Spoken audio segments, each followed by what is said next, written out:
Welcome to the Estate Professionals Mastermind Podcast, a podcast for estate professionals who earn more, work less, and make a huge difference in their communities. If you get value out of this free content, be sure to check out probatemastery.com, where you can get live classes, access to weekly coaching, and valuable courses. To learn more, visit probatemastery.com. Now let's jump into this week's content. Welcome to the Estate Professionals Mastermind. This is recorded as a podcast and a YouTube video, so you guys can go watch it after the fact, either through your favorite podcast app or on YouTube. So if you want to find it on podcast, you can find it on the Estate Professionals Mastermind podcast. That is also linked on the homepage of probatemastery.com. If you prefer to get your content coaching training on YouTube, look up YouTube Probate Mastery. So all these calls end up on those two platforms for those after the fact. There's plenty of people that are going to be watching this video that aren't here right now. So I want to welcome those of you that are watching after the fact on YouTube or listening on our podcast channel. You guys are absolutely welcome to join us on Tuesdays. This is an open call for anyone that wants to attend and share their experiences, ask questions. It doesn't matter whether your questions are basic or advanced, whether they're about our certification program or about a deal you're in, as long as it's sort of estate and probate related. That's what we're here for. So we're all real estate professionals that are serving sort of an estate-based community. So our clients are heirs that are inheriting estates. Many times those have properties and real estate properties involved with them, whether it's attorneys. Some of you guys are pursuing attorney relationships and building value in those relationships and maybe getting referrals to list or buy properties.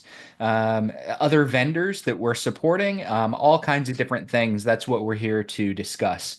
If anyone is not certified and you're interested in being certified, I want you to go check out probatemastery.com. That's our certification course. For those of you that have missed the classes and lessons that we've been running for most of the year, I did take this month off unintentionally. I had some travel in the beginning of the month. I have some travel next week, so I will not be here next week. And then I had a couple of weeks where I was just busy with some other things, kind of redesigning some website stuff and dealing with some coaching calls and some deals. So we are back to the content and the lessons this week. For those of you that are already in Probate Mastery and you have been waiting on the next Probate Mastery 2.0 lesson to drop, we're doing that live on Thursday. I believe at 3 o'clock. Queenie, correct me, 2:30 or 3 o'clock on Thursday. You We'll said be going over 2:30. prospecting. What time is it, Queenie? 2:30 2:30 EST. Eastern time.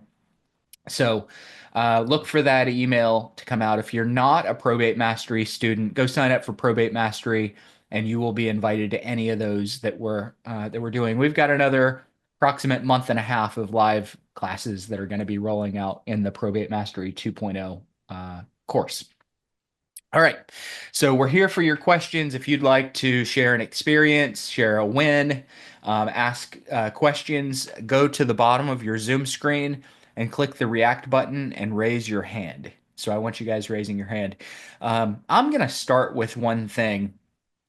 And what I want to start with to just kind of get the conversation going amongst everyone is that there are about 1,000 different ways that work to build a business.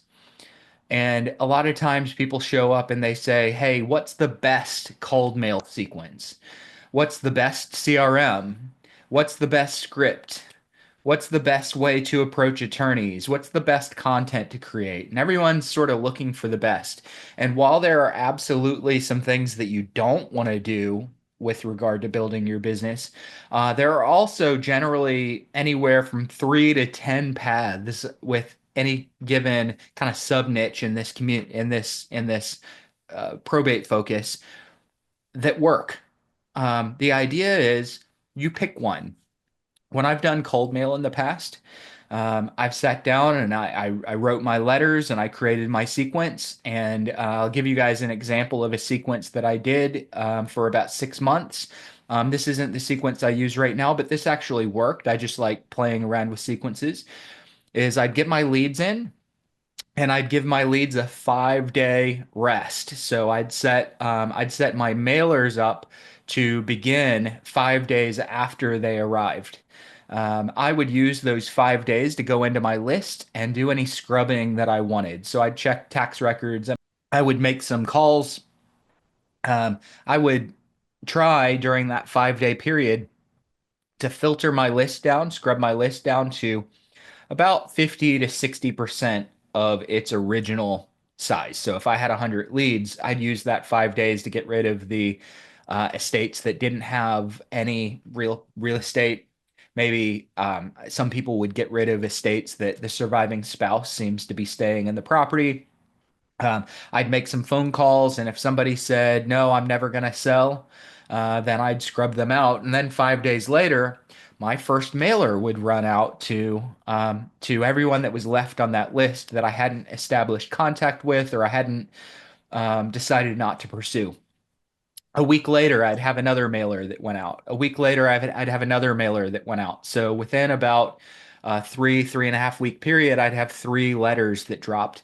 And then after that, I would go letter, letter, letter, letter about a month apart in between until I got to the end of 6 months. And that worked relatively well. And this is just strictly an example for some of you guys that are like, hey, what do I do? This is an example of something that I did. And people would ask me all the time, okay, tell me how you did that again because I want to copy the best. And the idea was that's not the best approach. That is just a approach. And I'll tell you that that approach works. Some of you guys might want to do what I'm doing now and let your mail uh, kind of put your mail on hold until you've called for 2 months. That's what I do now. I'll call and reach out and scrub my lead list. And 2 months, if I haven't connected with you on the phone and had a conversation, then I start my mail campaign. Some of you guys are going to run a letter 1 month apart and maybe mix some postcards. The idea is there's not always a perfect thing, and I don't want anyone getting frozen in inactivity because you want to have it perfect. Perfect really doesn't exist, and if it does, it exists behind lots and lots and lots of adjustments. So go out and start taking action, whether it be on the phone, in the mailbox, door knocking, building attorney relationships. Start taking action and make your adjustments based on the feedback that the market is giving you. So let me kind of ask those of you that are here, how many of you all have had something that you've gone out and you've taken action with that you've decided based on your action to make some adjustments? I'd love to hear some examples of that. How many of you guys are either doing cold calls and you've made some adjustments, some content, you've made some adjustments, or mail and you've made adjustments? What does that journey look like for you? Go ahead and raise your hand if anyone wants to chime in. I mean, I'm still in the experimenting phase, really, honestly, to see what works best. Mhm. Uh, and I also I feel like I want to make sure that I keep it cost effective. I, f- I feel like what I'm kind of landed on right now is like once a month and then do a burst kind of at like 3 to 4 months in, Mhm. is kind of what I'm feeling. I think you said something about it in one of the calls, and that kind of clicked and made more sense because if they're and this came from I had a bunch of leads in my follow up folder and then didn't do literally any follow up for 6 months, and I'm going through there and like half of them have a realtor or have sold, and I'm like, oh shit. Yeah, Excuse yeah. my language. So I I think it's a super good point, Bruce, to like keep tweaking it and find what Mhm. works with you, with just what works, but then also what works for you. Like, what are you actually going to do? And I've kind of landed on I need to leverage this out because I'm not actually going to do it. So that's where I'm kind of tweaking things to, hopefully get some leverage built into that so that my mail goes out without me actually doing it. If Yeah. if only that. And that's the biggest thing, and that's ultimately where I fall into building out a campaign is Yeah. normally let me test with my effort. So a lot of my testing has been with me on the phone. Testing has Mhm. been with me putting mail pieces out. Once I figure out again, not the perfect process, but a process that works, then it's automate. Hey, I know the basic process for what to say on the phone. Time to automate it. Let's bring somebody in, and Yeah. I owe you an email. Yeah. Have I'm not calling you out. inside inside joke. I'm supposed to introduce Sarah to an ISA. Okay. Um, Like, if I'm not so going to do it, like I need to pay somebody to do it, or I need yep. to be, it's just one of those have an honest conversation with yourself. You either are or you aren't going to do it. And if Mhm. you aren't going to do it, then what is your next step with your business, right? And for me, I found like I am not going to be super disciplined about sending mail out. And so, um, so it doesn't make any sense for me to waste money on 1 month of actual good discipline in Sarah's world and then not do it for 3 more months. Right. Yep. That's not a good decision, financial decision. Anyway. That's probably one of the biggest revelations that any of you all could have is if you're gonna do something, make sure that you can continue it. Make sure you can follow up. Now, if you're just gonna do it for a month with a plan of automating after you've done it for a month or two, that's great. But so many people just go in and out of different lead sources and types of prospecting, and they're in and out and in and out, and they never do anything long enough to see results. David's got his hand up about, I don't know what David's hand is up about, but David does mail, and a lot of times he gets results from mail. It's not always right away. It's long enough. If it was constantly, hey, I sent a round of letters out and I didn't get any calls, I'm going to turn it off. 6 months later, I'm going to send another round of letters out. I didn't get a call. I'm going to turn it off. You'll end up just going through an entire career wasting money on starts and stops. So sometimes you got to go in and make sure that you're legitimately giving something enough time to make the adjustments. Again, I'm kind of talking to everyone else, not Sarah. Sarah knows, hey, it's time to automate. I've got a little bit of a system. I have the knowledge of what to say on the phone. I can do follow-up prospecting and marketing. I need someone to handle that first round of calls. So Sarah's at the place where it's time to automate. Some of you guys are at the place where it's time to automate. Let me tell some of you before I go to David and Melanie. Melanie, I haven't forgotten you. If you don't have anything, anything, just let me know. But I'm about to call you up. So let me tell you guys that I don't have two nickels to rub together.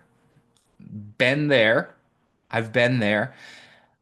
You guys might need to suck it up and do the thing that you don't really want to do that long. Make the calls, go to the courthouse, get the leads yourself, walk into attorneys' offices, send some letters, do some door knockings, do some of the things that maybe aren't the most enjoyable for a short period of time until you stack a few deals together, and then automate, then systemize, then hire the assistant to run the mail, hire the mail center, hire the ISA or VA to do some calls for you. But I see a lot of people that never really get anywhere because they are waiting until they have money to even start. You've bought Probate Mastery, you've bought some leads. Don't let them go to waste because I can promise there's a lot of relationships in there and people that need you and relationships and business that you need. So do the hard thing while you're building up the cash to be able to automate. All right, cool. So Melanie Hands, let's come over to you. Yeah, no, I just kind of want to double back on what Sarah was saying. I think it's really important to do, the cold mailers because I do think they're, like Dave Pennell too. I just think that there's a lot of positivity with doing that. I had run a campaign through REI Print, if I'm allowed to say that. And I used their AI data and we were able to zone in, like really, really target in on some people. And I did get a couple of deals out of that. But I think my recommendation and, going through this and really figuring out how much money it was per month for the ROI, you really have to think about, do you really need to send those letters out every single week? And so I would have people saying, "Hey, I'm getting your items in the mail, but I don't really need quite that many." So what I'm doing is I'm reassessing and I'm going from maybe that first initial campaign drop and then maybe doing one 3 weeks out instead of the second week. And then what I'm saying is more people are responsive and actually picking up the phone between, that 5 to 7 month period of time. They're really ready. So oftentimes what I found is when people are entering and into the probate process, they're not ready. They're just not ready to make that decision to move forward. Like they know they have to do something, Hmm. but I think that constant contact is good. Setting up a newsletter, with their permission, adding them to it, I think is great. And then just trying to follow up in between with what you said, do the cold calling, use your tax records. If you have access to the MLS, use RPR and look them up. See if you can reach out to family members before you spend all that money because you can make contact with people. You can, for free. So that's a huge recommendation. It doesn't all have to be boom, boom, boom, all in a row. Spread it out to make it match what your income is and what your budget is for the month. So what I've decided from all that is, that I've spent a lot of time with senior networking events, talking to estate planning attorneys and all that. I have met some really interesting people, but one of the persons that shoots me leads is a financial advisor. They need you. Interesting. They really need you because they do look at your face. Yeah, they do. They really need you. And, here in Florida, in Tampa, especially, we had some flooding situations going on with the hurricanes. I got a couple of deals out of that. So, just marketing yourself in a different way. So now what I'm going to do is start knocking on doors. Did I want to do that? No, I really didn't. But, I'm going back to my past as a nurse and doing pharmaceutical sales. I'm just now transferring that over to doing this to get past the gatekeepers and going on Fridays. I've chosen Wednesdays to go down to probate court and just try to make some, connections down there. So just trying things out. And then my biggest thing right now is YouTube. I am taking that time to sit here and learn how to do CapCut and how to do 1 minute to 3 minute shorts. And I've dropped a couple this week and I've had over 500 views within like an hour. So people want that information. And YouTube right now, just in case anyone didn't know this, they are allowing new channels the possibility to be up front and center. Because before I was getting five views a week or something like that, and I'm getting 500 in a couple of hours. So it's just a great way to go. It's free. Is it time consuming? Yes, but it lets your personality shine through. And the one thing I leave was, people get to know you before they physically talk to you. They know your face, they know what you're about, and if they have a question, they'll reach out to you. So Yep. that's the things that I'm doing instead of just mailing and spending, $5,000 a month. Amazing. This is one thing I want to take everyone back to is we talk about how there's a lot of different ways to get business in this space, to grow your business, to grow Mhm. your influence, and also provide value to people that need your assistance. We a lot of times get a little squeamish about the conversation around making money. Some of us don't. Some of us do. Like I'm making money on somebody else's loss, on somebody else's pain. Anytime money exchanges hands, there's always the reduction of pain for the person that's paying. Always. So if that's you, I need you to get rid of that fear that I'm making a living off of somebody else's loss. Mhm. Um, every single one of us right now, I need a new headshot. I haven't gotten headshots in 8, 9, 10 years. That's very painful. And if the photographer said, "Hey, I don't want to do your headshots because I'm taking advantage of your pain," there's no business and there's no solution for me. So Right. I just want to put that out there for anyone that's a little bit worried about offering value to someone that's going through a tough time. But back to Melanie's point, she just listed off a couple of things. Any of you could take any one of these areas that we get business and be highly successful with just one. It's another reason that I know that there's so much room in the estate and the probate niche is because maybe Melanie gets all her business from YouTube shorts. I know you don't, but maybe you do. Somebody else in your market might get all their business from cold calling. Somebody else might get all their business from door knocking. Somebody else might get all their business from financial advisors. Another person might get all their business from probate attorneys. So another person might get all their business from cold mail.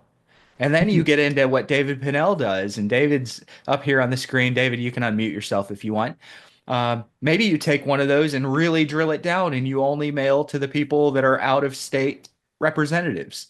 Okay, so there's a lot of different ways that you can go about this. And I don't want anyone to feel overwhelmed with, you guys just listed off 10 different things. I can't do all 10 of those. No, you can be highly successful with just one avenue inside of this greater probate niche. So Melanie just mentioned YouTube Shorts. I like long form YouTube content. So when I create YouTube content, it's 15 to 25 minutes long. Okay, I love it. Melanie likes to go short. So there's even inside of these niches within the niche, there's sub niches in there that we can focus on and dominate in. And there's tons of potential business growth in the sub niche, in the sub niche, in the sub niche. Lots of growth. A friend of ours, Courtney Rollins, I've been on the phone with him before, and I've heard another phone ringing in the background, and he said, "Hold on, it's my YouTube phone." And he answers, and he has a conversation because someone watched a YouTube video of his, and they wanted to take his offer to send him a CMA or send him a checklist or something like that. And that's happened a lot from just a YouTube video. So you guys could do so many things by just picking one little sub niche, perfect it, grab something else, perfect it, grab something else. And then you pick a sub niche and you do it and it doesn't work. You tweak it until it does work. And then you perfect it and you grab something else. And before long, within a few years, you're going to have 7 or 8 different sub niches inside of this probate that are all bringing you business every single month. And you're going to go, now I have to hire a bunch of agents because I have more business that I can deal with. That's the dream, but you do need to start small and you need to take action with the small thing that you're starting with. I think too, with that, you just have to be comfortable with what you're doing. You know, you have to do the uncomfortable things, but you'll find that one thing that really makes you feel good about what you're doing. And, you know, for me, it was connecting with people and bringing information. Other people might be so fearful of, you know, videotaping themselves, but, there's teleprompters and other devices out there that you can use. So everything is right in front of you. And with AI, you know, you can do scripts and everything can be done for you. Yeah. Do the long You forms use once a week. Big View, do you use Big View or a different teleprompter app? I use Big View and then I use Chat GPT. I might take a topic from trending news and put it into Chat GPT and say, please make a YouTube video out of this script. And then I'll say, make a short form, long form, make a TikTok, make an article that I can publish. And you've got 3 different things you can put out. So there's multiple ways to reuse everything that you have. Repurpose, I think it's Repurpose IO or AI. That's a really great way to reuse any of your YouTube longs, make them into shorts. You just have to take the time to learn, you know. I got to check that one out because we're Really constantly good. putting out long form content and then trying to figure out how to repurpose and pull short stuff out of it.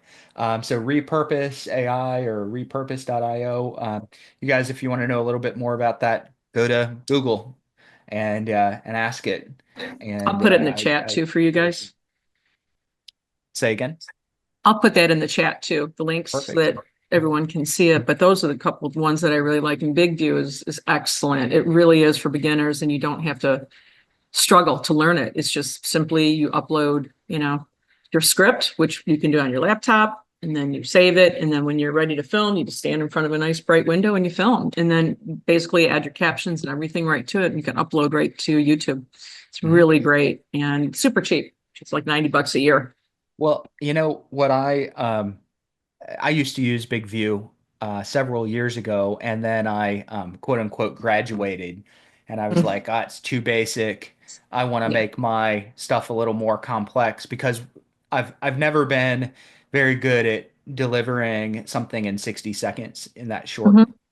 Mhm. So I started doing longer form, and I just follow outlines and do a lot of editing. And recently, I went back to Big View, and I'll take a topic, let's say 7 lead sources to get business. And you guys should all know, I'm gonna give you apples to oranges ideas. So my content is for you guys, your content is for a consumer.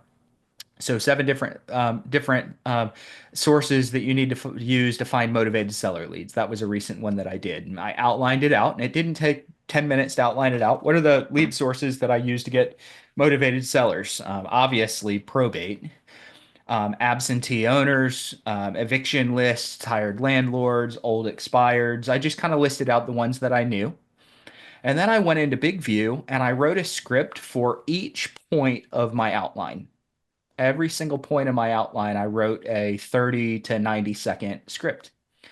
And I would just sit down and I would read on my teleprompter. I would read, or on my phone, really, what that 30 to 90-second script was. And that's easy, easy. You add a few expressions. You can't sit there and look like you're reading. You need to kind of talk through it. That's another reason to keep it short. And then I gave it to my editor, and she put all those 11 pieces together. Okay. And anyone that's doing video, especially if it's long form, if it's short form, not quite as vital, but especially if it's 5 minutes plus, you need to record a separate little call to action. So I had a 20-second call to action that I put in the front half, ideally front quarter of the video, that said, hey, if you're getting value out of this, I want to invite you to this free class. Here's how to sign up. What you guys might do is say, hey, if you're getting value out of this, I have this free checklist that's going to keep you on track and get you through probate in about half the time.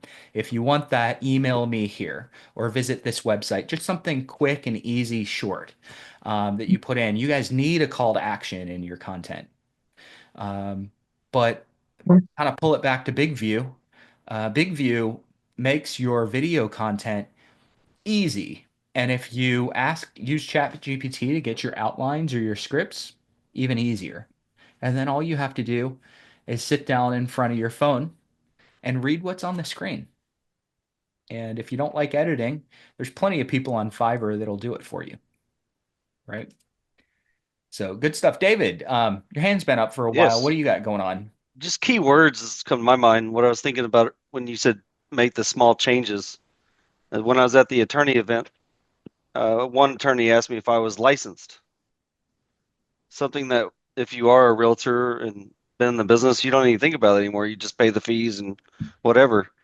So I went through every letter I sent to the attorneys, or in the future now, one of the first sentences on there is that I'm a licensed broker. Here's my number. Um, you will not have to babysit me for any paperwork. I understand the paperwork and I don't do long-term listing agreements for your clients. Something that I didn't even think about. Mm-hmm. Just those simple words and then adding fair market value. That seems to be a key word for attorneys to give referrals. They want their client to get fair market value. What does that mean? Is a cash offer fair market value in our world, or is a listing on the market with multiple buyers fair market value? What is it? Doesn't matter, right? It's just a small keyword change in letters or in your scripts, I think are going to be huge.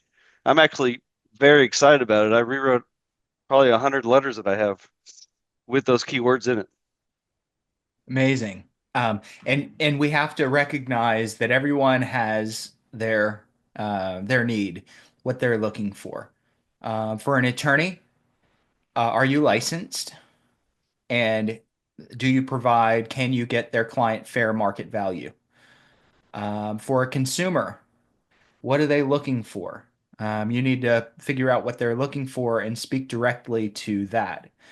I want to encourage you guys to be able to recognize when you're inserting unnecessary friction into the conversation. You find what the prospect that you're talking to. In David's case, it's attorneys. In Melanie's case, it's people that are finding her on YouTube. Maybe it's people that have gone and Googled something and they're looking at your YouTube video or blog. Maybe it's a prospecting conversation. Figure out what your prospect wants at the end of the day, and don't get into all the details of how you can provide that. Just talk about the result that you provide. Um, so somebody has inherited a property and they have a mortgage on the property. They're paying it. There's not any money in the bank account. So they're paying that mortgage out of their own personal account. They have a pain point. Okay. And what do they want to do to solve that pain? They want to sell the property. So they want to sell the property. As agents, and I know there's some investors here, so you guys do it the same way. A lot of times we end up talking to them all about the process before we're face to face. And the process is all just friction for them. I just want to know, can you sell the property and get the most money for it? For us to walk in and say, hey, I'm going to show you how you can stage the property and how you can make a bunch of repairs and how you can clean it out. And I'm going to show you how to cut the grass and how to arrange for showings and all these different things. All that's friction. They just want the result. So I want you guys to kind of figure out what result the audience that you're communicating with, financial advisors, attorneys, personal representatives, vendors. Who is it you're talking to? What do they want? And cut out the fluff, the process, in your initial communication. Just talk to them about the result that you can provide. Fair market value for your clients. Um, uh, Sell for the highest amount. Things like that. And then when you get face to face with someone, now you can go over a little bit of the process, but be really careful to not insert unnecessary friction into the initial conversation. The unnecessary friction of I need you to sign a 6 month listing agreement. David, no long-term listing agreement. That is frictionless. Yeah. You're removing friction from their from choosing you. Yeah. Yeah. Hey, Yeah. The attorney at the event said he does not recommend anybody that has something that locks his client in long term. yep. And several of them asked me if I was licensed, and then that one deal I did back a couple months ago was the fair market value clue. It just they didn't care about the number being what it was because it was significantly lower than fair market value. But they don't know the shape of the house. They didn't ask for any inspection reports. They just wanted to know that their client was getting fair market value. Mhm. David, So what do they mean by licensed? Like, are you a licensed realtor? Are you licensed specifically for probate, or what do they yeah, mean? just being a real estate agent. Yeah. So you just have a level of professionalism. I think it goes back to they want to be what I'm finding in the attorneys is they want someone that is a peer-to-peer professional, somebody that they don't have to babysit, someone that understands their world, what they're going through. Um, One guy said, "Don't bother contacting my clients." That's not going to happen. Um, it's just not. It's just not. But he was an older gentleman, so he's like, I'll reach out to you when I'm ready. I was like, I've never heard your name or heard from you, so I'm going to continue. I'm gonna Yeah, do and what I you want. don't necessarily, Yeah, you're yeah. not going to go through a list and scrub out anyone working with that attorney either. No, yeah. Yeah. So Yeah. I may be a little bit more safe with the ones I'm building relationships with. That's in my mind, but still, it does. I don't think it really matters because they in the end game they're just filing motions and petitions for the court to decide on the probate. They can't really they can advise, but they're not dictating what the client does. And if you could somehow, I was watching another video, another training, and they're saying The attorney is just the referee. And I can, and I've heard that in California, and I could see that here where they're just being like a referee for the deal, and I'm the coach basically for the deal, and they are the quarterback, the PR. So if you could get into that type of relationship where you're the coach, they're the quarterback, and then you got the referee, you uh, one of my letters I changed to mentioning that, hey, I may have worked with your attorney in the past. Can you mention my name to that attorney? I've sent so much mail to the attorneys over the last year and a half that they're going to know my name at this point. Mm. And then all the events that we're going to do, they're going to know Dave Pinnell. They may have not never gave me a referral, but they're at least be like, I've heard of that guy. That's all I need, above and Yep. beyond everybody else. That's awesome. Cool. Yeah, I'm excited, man. It's costing a lot, but it's well worth it.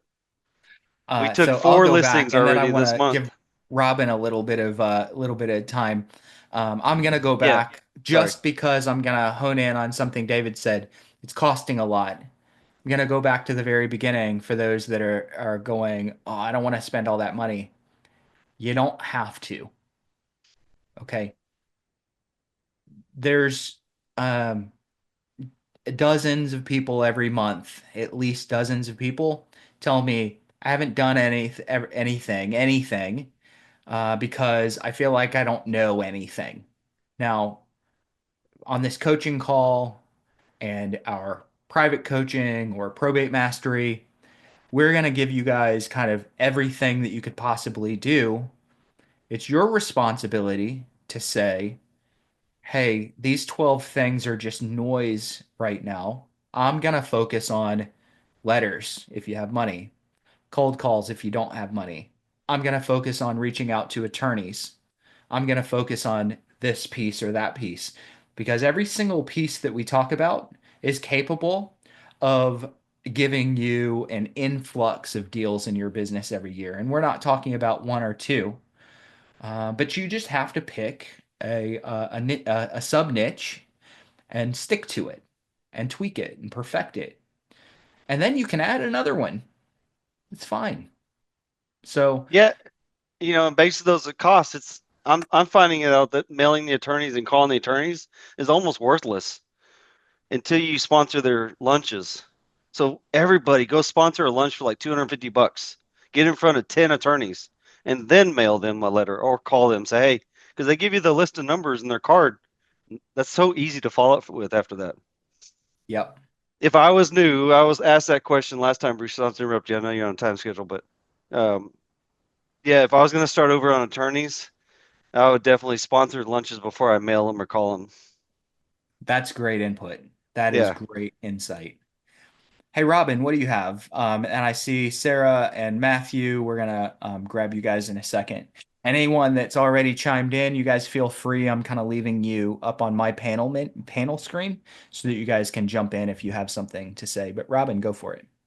Hey, so I love that I have a little experience with, or a, a relation. That's not really the right word. What am I looking for? An example, I guess, of shorts and longs. And so, Bruce, you and I talked a couple of weeks ago, and I'm going to be fitting somewhere in the middle there. Yeah. So, I want to touch back on what you said about people being afraid to take advantage of people's pain points or Mhm. a place of difficulty. Somebody is going to get their home. Yeah, they're Somebody gonna is going sell. to handle that transaction, Mhm. and you are going to provide a far less painless, a far more painless situation for them, less stressful, because you're knowledgeable, because you're going in, because you have a heart to help these people. You're not taking their money. You're offering them a service, and it's worth your time and effort. It's not about the money. It's about how much can we help these people? How much can we give back to the community so that they walk away with, oh my God, I'm so glad I chose them. Mhm. That's Yep. what it's really all about. That's all I got. Uh, I wish I'd heard it more than I have, but I've heard a number of times I couldn't imagine going through this process without you, Bruce. Okay. That's the dream response. This that I didn't know what I was doing. I'm glad that you found me or I found you because I couldn't have done it without you. And the average realtor that's out there doesn't hear that because the average realtor that's out there sticks some photos in the MLS and a sign in the yard and then doesn't answer their phone when it rings. And we provide significant value. Agents and investors provide significant value beyond the transaction. We're there to give advice. We're there to play liaison, go between the client, us, the attorney, and the transaction. We're there to help with the connection. So who's going to cut the grass? Who's going to winterize the property? Do the locks need to be changed? What do they do with the house full of junk? They need an estate sale. Can we coordinate that? Yeah. So if we're doing our job properly, we're going to coordinate so much more than just signing a listing agreement, signing a purchase agreement, and going to closing. Um, so that's the mindset that we need to fix in ourselves if we're going to pursue and feel good about pursuing this kind of business. If you're just about sticking a sign in the yard or signing a purchase agreement, there really isn't much of a difference between you and someone else. I'm not saying feel bad about it because the family still needs to sell, but you're not going to differentiate yourself and really get a share of the business. Um, Sarah, and then Matthew. Um, Goalie asked the same question I had of David on really kind of where would you even start with being a sponsor for attorneys' lunches? I just wanted to Uh, circle back to that because I think we kind of started talking about that last week, and I've been wanting to reach out to more attorneys, but not quite really understanding what would be my best fit and how I should do that. well, understand first that they are just like us. They put their pants on just like us. And I had the same thought before. I was like, man, they must be really professionals. They must be on top of their game. They They're must so be like, scary. they're so scary. They're gonna sue me if I send them a letter. And it's completely wrong. It's I've met the coolest people, but they are very, very professional. Like I said before, there was nothing inappropriate at that event we went to, but they let their hair down. I was I never had more fun with a group of people. And then I got stuck with a injury attorney in a golf cart for 4 hours, 5 hours, and we just had the best time. We had another partner that was supposed to play with us. His name was Henry. He never showed up, so we got an extra shot from Henry every time. So we were allowed 2 shots per person, and the first person closest to the hole. And Henry always got the closest to the hole, so we just goofed off 5 hours in a row playing golf. It was great. But Henry that wasn't there always got closest to the hole. What were you guys doing? Just walking up and dropping a golf ball somewhere? Oh, yeah, look, Henry that did landed good, six man. inches. He was the best player on the team. Uh, but no, they're every city, no, every county has an association. Typical if it's like Tarrant County has 2,700 members. And then they're broken down to the family law membership, um, civil memberships, civil injury, same. I see. I'm learning all this stuff I didn't even know about. So Um, what do I Google to look up? Like, how do just I go to their networking events? Got bar association or yeah, your county bar association, and guarantee you, there's one that you can walk right in their office, join the membership that day, and say, I want to sponsor. I want to be part of the associate or the probate world. I'm a realtor, and they'll be so surprised that you're there. Mhm. And it'll be like $250 for the year for the membership, and then maybe the most I spent for a class was $1,000 so far. And then the items are brought. So about $2,500 for that one brown bag event. Yeah. And you guys can go actually kind of spot at some of the slightly bigger offices. You could walk in and ask to sponsor a meeting or bring a lunch or something as well. You That's could do right. it on a smaller scale. David, I am gonna point to a big screw up that you had. Okay, really big screw up. You were sponsoring this event. I'm doing this on purpose because I wanna show how even messing up is not a bad thing. So you sponsored this event two weeks ago, Yeah. and you showed up and you realized that it was a specific type of law that was Yeah. primarily there. What was that? Appellate. It was in February. Appellate. It was an appellate classroom. Attorneys I never will never talk to, and most attorneys will never meet.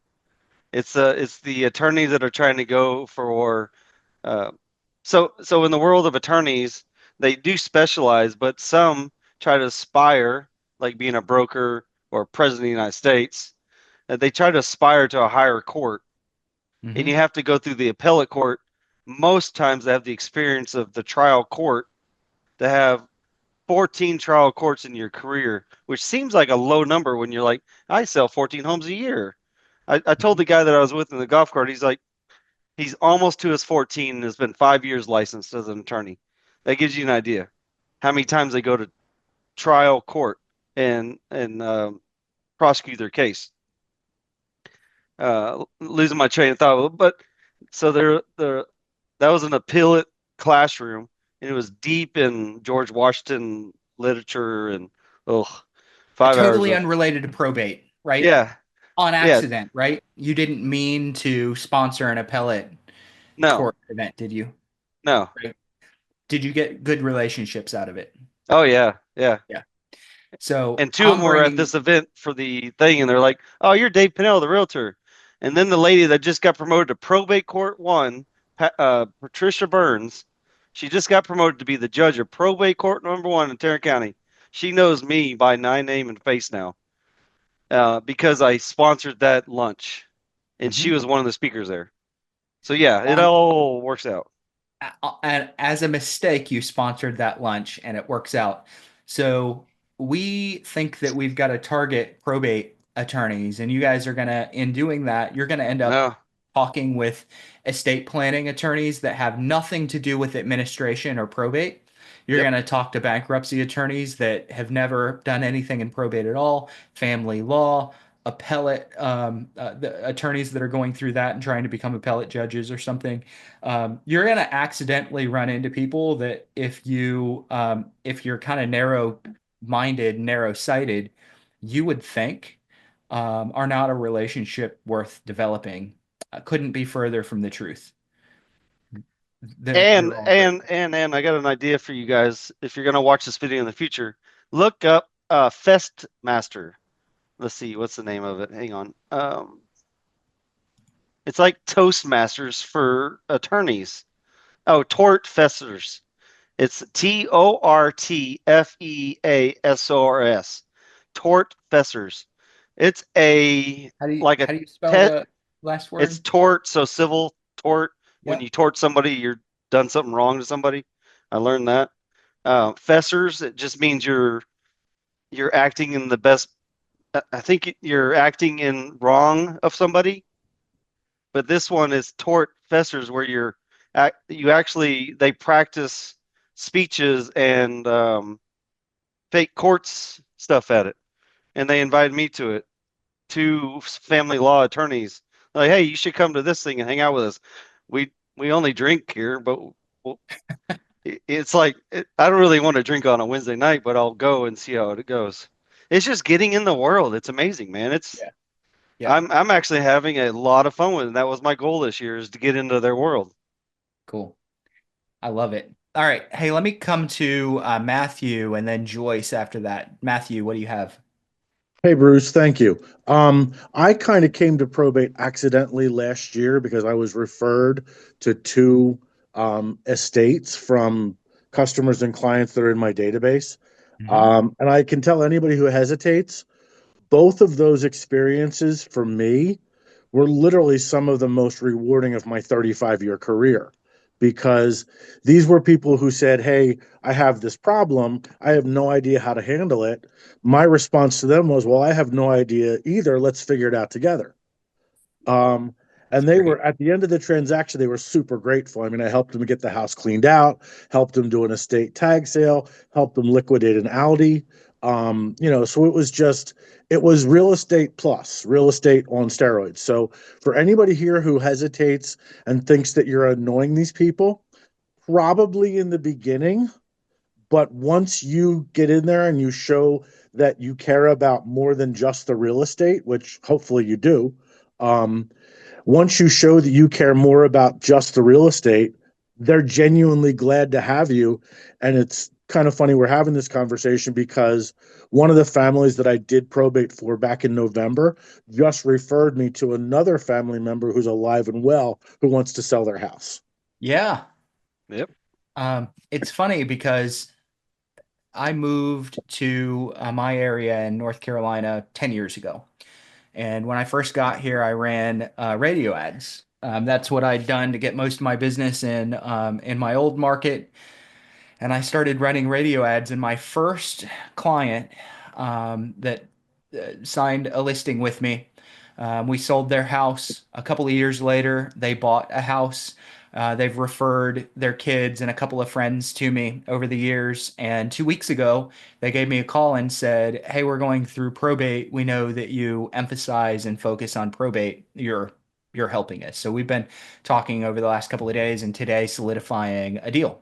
So uh, even if you're only gonna do probate on accident and estate administration on accident, you need to know what you're doing. Even if you never go about pursuing this as a niche, you need to know what you're doing. I think that a lot of you guys are gonna find that you actually really, really like helping the people in the niche, and you're gonna decide to pursue it. At least that's my hope. Well, Bruce, that brings me to my question. I've been doing research now for about the last 2 months in Camden, Burlington, Gloucester County, New Jersey.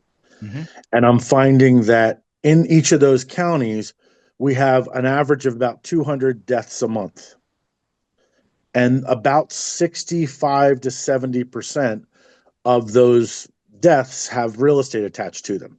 Hmm. And they break down to where the PR or the heir, about 30% of them are the spouse who still lives in the property. Another percentage is a child who lives nearby. A smaller percentage is an absentee child who lives out of state more than 100 miles away. And then occasionally it's either a family friend, or in one case it was an insurance company, in another case it was an attorney. I can't personally, I don't have the bandwidth to chase after 600 leads a month. Hmm. It's too cumbersome.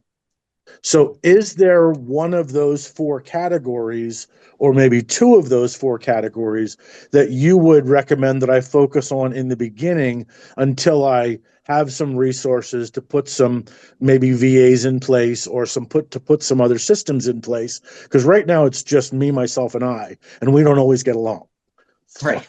Yeah. you know. Hey, David, I think that question tees you up perfectly. Which of those Yeah. categories would you focus on first? I've just noticed most of my deals come from the people out of state. Uh, so I always sift through and remove. I don't remove them now like I used to. I have an Excel sheet that I developed that I just upload my data and it separates everything where it needs to go. And so you'll notice in your probate records that half of them are going to be same address. Another quarter of them are going to be local PRs that there's an address within an hour distance, or it's in the same zip code. So Tarrant County and Dallas are 7675. They start with it. Your zip codes are probably the same for postal. So you could tell if the PR is close or not. And then, Correct. and it's really easy for you to just go down the Excel sheet and just ascend the order of those zip codes, and then just take out the 30 that are out of state. I get 1,100 records a month out of 13 counties, I think it is. So you guys are probably not buying more than one or two counties. I spend $2,200 a month on the probate list here in Dallas Fort Worth. It's well worth it to me. So I get about 30 or 40 out of state clients. Those are the ones that I'm mailing very aggressively and calling. Mhm. Yep. I would So it just works out. probably second that. So I would probably tighten your parameters up a little bit on the absentee family members or representatives. I don't think Okay. I would do 100 miles. I would do anyone that has a commute that's going to be a nuisance after a short period of time. Yeah. So 50 miles or more, 30 miles or more. Yeah. Yep. Okay.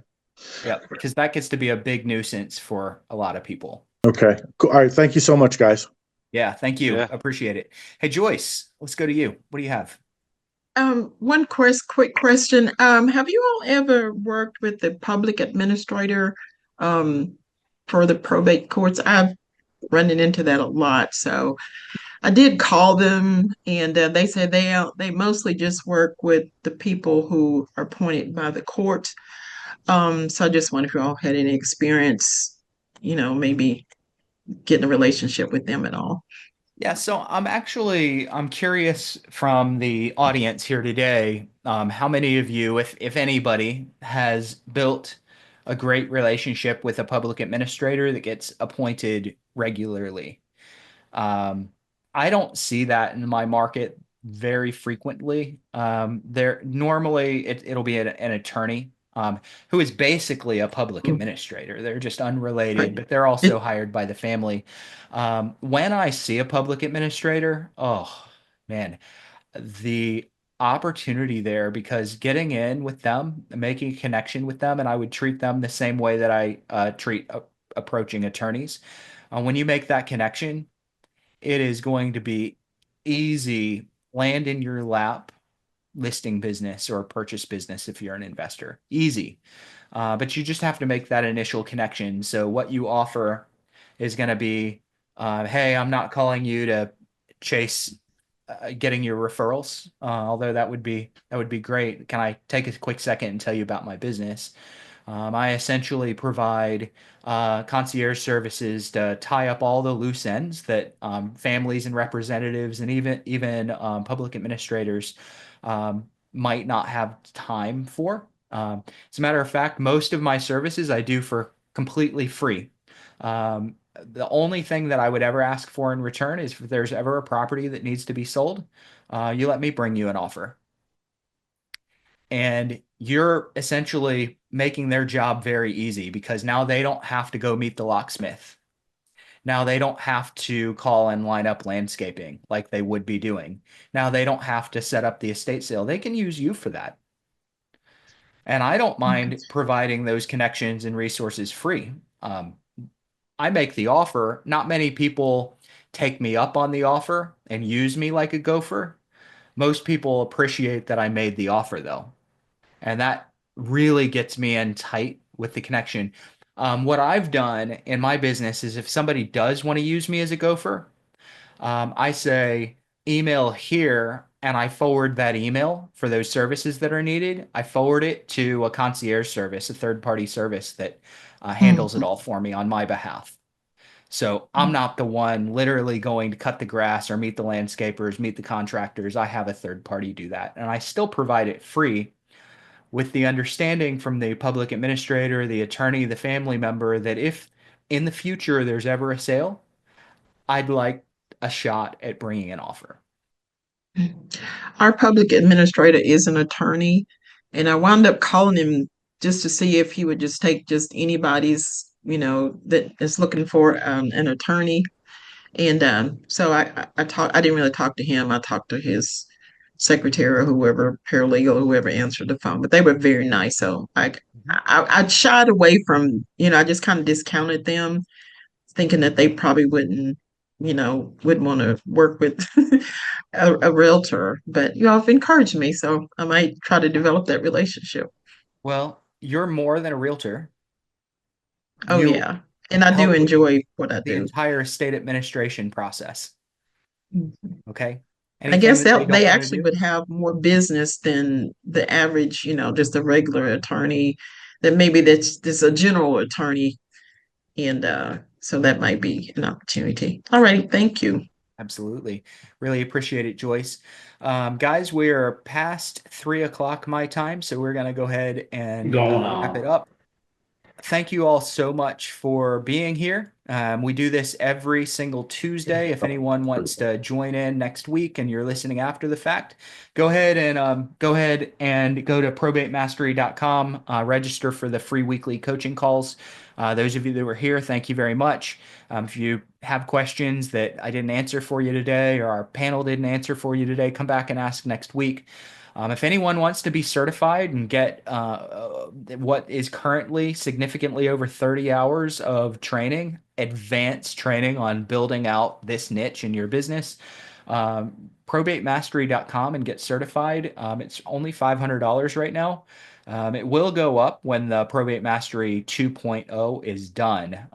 And again, as I mentioned in the very beginning of the call, we're kicking off the live classes for 2.0 again this week on Thursday, 2:30 Eastern Time. If you're signed up for Probate Mastery, you can you'll get an email giving you the Zoom link for that. If you're not a Probate Mastery student, you need to sign up to get access into those live classes. We have about another month and a half of those live classes, 1 or 2 classes a week over the next month and a half-ish before that new 2.0 course is tied together. At that point, it's all going to be on demand. But I really appreciate you guys being here. Thank you all so much. If anyone needs anything, don't hesitate to reach out, support@probatemastery.com, or you can book a discovery call on the homepage of our website too. Thanks. See you guys next Thanks, week. Bruce.